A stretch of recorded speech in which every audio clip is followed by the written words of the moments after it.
effectively disarmed without war? I think he's disarmed now. I think he's done anything. What about the unaccounted for weaponry? Chemical warfare? I know. First, I heard concealment mechanisms. First of all, I heard of all these weapons, these chemical weapons, was last week.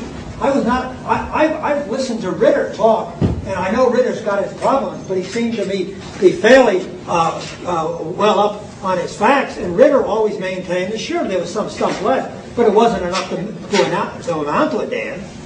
So effectively, he's not a threat. And that's my understanding. Now let him tomorrow night. We don't know that for a fact. Excuse me? That's not a fact. That's well, yeah, it is a fact, because look, I told you the kind of war we fight. You have an idea of how much power we have. What the heck is he going to do with these weapons? Suppose he's got an atomic bomb, and he even hints that he's going to do anything with it. You'll level the whole country. I mean, to me, that as an American, I'm 70 years old, that's what's so impressive to me, is that this is a different country. We make no bones about the fact that we'll wipe them out. So what purpose would he possibly have if he's got the weapons and using them? You tell me. But he continues to develop some type of capability.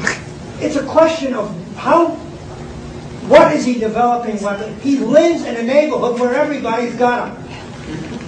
The Israelis have them. The Israelis have chemical weapons.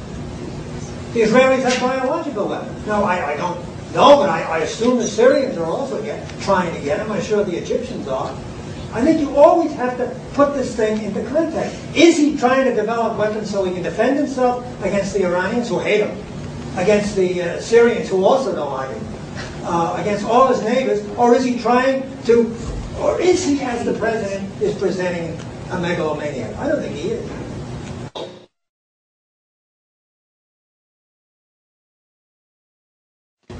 What the gentleman is referring to is the gassing of the Kurds, and although he hasn't mentioned it, specifically the incident at Halabja.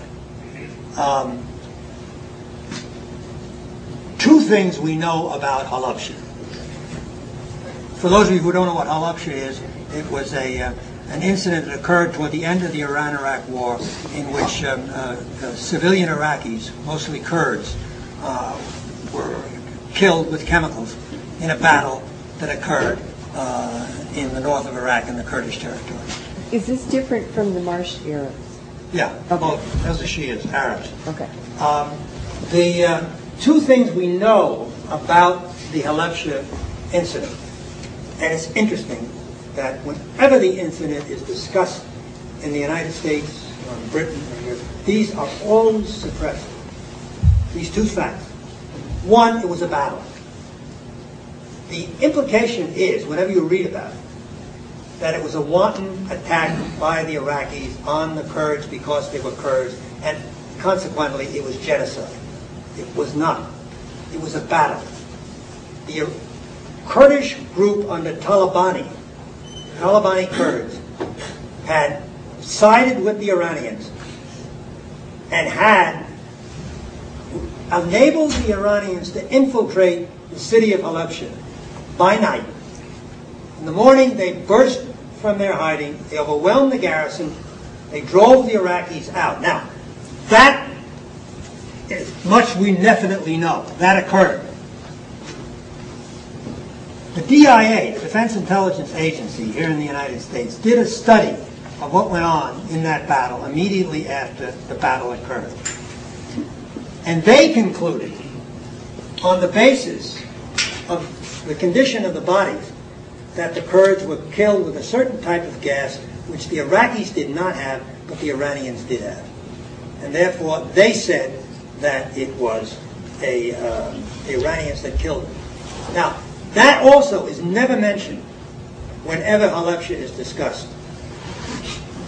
I'm not taking a brief for the DIA. It's entirely possible the DIA cooked its analysis, that it's a phony study. But the point is the study exists. The United States government backed it at the time, and as a consequence, we never made much of the whole incident at Halabja until after the war. After the war, Alepshit, the whole thing was retold. The whole story was retold. It became a genocidal attack. And today, if you talk to anyone, or if you read any account of that attack in the media, as I say, it's made out to be a case of genocide, and the business with the Iranians and the DIA is never mentioned. Because I was an intelligence officer at the time, because I worked with the DIA analysts that put that study together, and because they assured me that they were correct, I went along with them at the time, and I still go along with them. What does it take to get a hold of that? You can't, it's classified. You mentioned that it was Iranian gas that killed them, and yet you had just said a minute ago that they sided with Iran, so why? The United States sided with Iraq.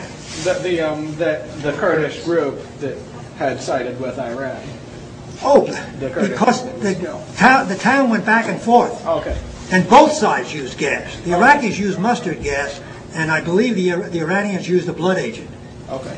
So that was the basis, the determination. So more or less they were killed in the crossfire. You can't exonerate the Iraqis because they were using gas too. Okay. The only thing you can say is that this was a tragedy of war. Okay. It was not a deliberate case of genocide.